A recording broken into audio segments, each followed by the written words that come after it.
ዳዊት እና ጎልያድ። ስለ ዳዊት በጣም የታወቀው ታሪክ የፍልስጤማውያን ግዙፍ ተዋጊ ከሆነው ከጎልያድ ጋር ያደረገው ጦርነት ነው። አንደኛ ሳሙኤል 17:1-58።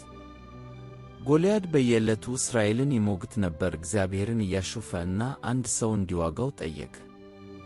በጦር ሜዳ ለወንድሞቹ ምግብ እያመጣ የነበረው ዳዊት የጎልያድን ስድብ ሰማ።